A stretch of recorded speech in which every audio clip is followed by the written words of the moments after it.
आम्ही माणसं नाही का? घेरडीत मागासवर्गीय महिलांना डावलल्याचा आरोप. मतांसाठी दलितांच्या पाया पडतो आणि नंतर त्यांनाच विसरतो असा विचार आहे का? जे मागासवर्गीय आहेत त्यांच्याकडून आम्ही धान्य कसं घ्यायचं? अरे नाही, ते सुद्धा माणसं आहेत, लक्षात घ्या, असा भावनिक आक्रोश करत एका महिला सामाजिक कार्यकर्त्याने घेरडी ग्रामपंचायतीवर हल्लाबोल केलाय. नेमकं काय आहे प्रकरण? सीबीएस न्यूज मराठीच्या कॅमेऱ्यासमोर बोलताना भ्रष्टाचार विरोधी नेते घुटुकडे बंधू आरोप केला आहे की शासन नियमानुसार मागासवर्गीय महिला बचत गटासाठी असलेले स्वस्त धान्याचे दुकान नियमबाह्यपणे मजूर संस्थेला देण्यात आले. त्या ठिकाणी स्वस्त धान्याचं दुकान हे महिला बचत गटासाठी होतं आणि ते मागासवर्गीय समाजासाठी होतं. हे महिला बचत गट हे कुणी खाल्लं असा सवाल त्यांनी उपस्थित केलाय. पाहूया त्यावेळी नेमके काय म्हणाले त्यांच्या शब्दात. विषय काय पत्रकार परिषदेत? पत्रकार संवादाचा विषय हाच आहे. घेरडी गावामध्ये राजकीय पुढारी ही दलाली करत आहेत. राजकीय पुढाऱ्यांनी महिलांसाठी आलेल्या स्वस्त धान्य दुकानावर कब्जा केलेला आहे.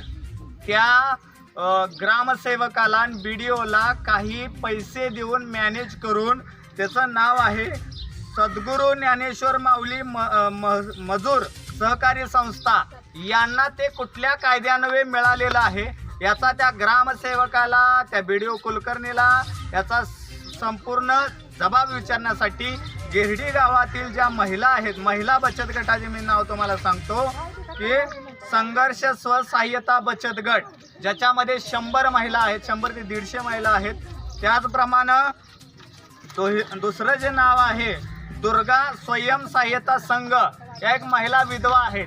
म्हणजे या महिलांना डावलून कशासाठी तुम्ही एका टेंडरवाल्याला, 20 वर्ष गावामध्ये राजकारण केलेल्याला, ज्याच्याकडेच मेडिकल आहे, त्याच्याकडेच सगळं म्हणजे गावातलं प्रशासकीय व्यवस्था, त्याला लय गरज लागली का लेकरा बाळाने मिळवून ठेवायसाठी, ह्याचा जबाब ह्या महिला बचत गट सर्वांनी विचारावा. आता ह्याच्यानंतर ते बोलतील आणि त्यांचं झाल्यानंतर या सिस्टमवर, या घेरडीतल्या सिस्टमला माझं आव्हान आहे. इथून पुढच्या काळामध्ये या जर महिलांच्या नादाला जर तुम्ही लागला, तुम्हाला ग्रामपंचायत सदस्य राहू द्या, तुम्हाला वार्डामध्ये सुद्धा फिरता येणार नाही.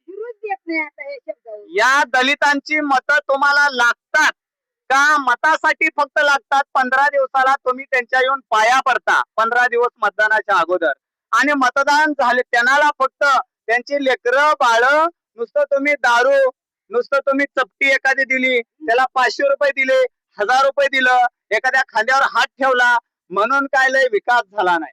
या ठिकाणी स्वस्त धान्याचं दुकान हे महिला बचत गटासाठी होतं आणि ते मागासवर्गीय समाजासाठी होतं. हे महिला बचत गट हे कुणी खाल्लं? स्वस्त धान्याचं दुकान कुणाच्या परवानगीनं, कुठल्या कलमानुसार या मजूर संस्थेला दिलं? त्याचं काय बॅकग्राऊंड आहे?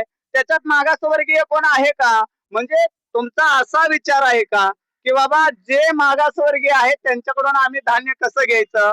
अरे नाही, ते सुद्धा माणसं आहेत, लक्षात घ्या.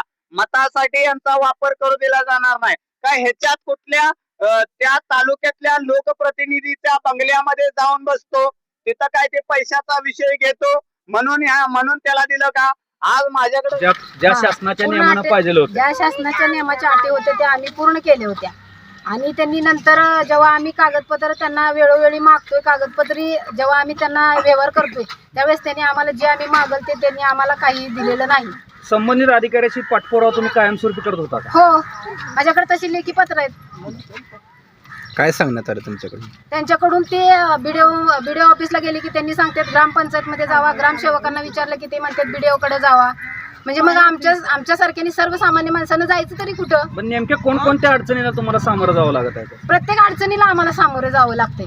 आणि त्याच्यात कसं आहे, इथं कोणी आमची दखल घेत नाही. तालुक्याला जावं तरी तालुक्याला, कारण यांनी मॅनेज केलेली असते, त्यामुळे आम्ही काय बोलणार? तुम्ही आतापर्यंत कुठे कुठे तक्रार केली? मी सोलापूरला केली, परत सांगोला तहसीलदारांना केली, BDOना केली, इथं केली, ग्रामसेवकांना. त्यांनी अजिबात आमची दखल घेतलेली नाही. ग्रामसेवकांचं म्हणणं काय आलं? ग्रामसेवकांचं म्हणणं आम्ही त्यांना ओशी द्या म्हणून सांगितलं होतं. त्यांनी ओशी आम्हाला दिली नाही आणि त्यांचं लेटर कधी निघालंय? मार्चमध्ये निघाले. तरी पण आम्ही 2 महिने उलटून मी गेल्या महिन्यात 2 तारखेला त्यांना मागितली होती मला माहिती द्या म्हणून, तर त्यांनी मला अद्याप माहिती दिलेली नाही आणि लगेच त्यांनी ग्रामसभा ठरवली पण त्या ग्रामसभेचं आम्हाला अद्याप काही माहित नाही. त्यांनी ग्रामसभा काढली, कुठल्या आधारावर काढली आणि मग त्यांना मजूर सोसायटीला द्यायचं असते त्या अधिकाऱ्यांना पण, तर त्याच्यात उल्लेख करायचा ना बचत गटांना द्या म्हणून. आम्ही आमच्या कष्टातून जे पैसे आम्हाला मिळतात त्यातून आम्ही खर्च करतोय, मग त्यातून आम्ही त्यांना किती खर्च करायचा ना आम्ही किती खायचं? ग्रामसभा आहे म्हणून तुम्हाला कळवलं नव्हतं का? नाही, अजून पण कळलेलं नाही, त्यांनी सांगितलेलं नाहीच, अजून अलाउन्स सुद्धा झालेला नाही. फक्त आम्हाला बाहेरून कळतं की मंगळवारी ग्रामसभा घेण्यात येणार आहे आणि ती ग्रामसभा पण त्यांनी मॅनेज केली आहे. फक्त आम्हाला बोलवायचंय म्हणूनच, ती पण त्यांनी अजून सांगितलेलं नाही. त्यांचा जेव्हा आम्हाला काय त्यांचं प्रतिउत्तर येईल तेव्हा बघू.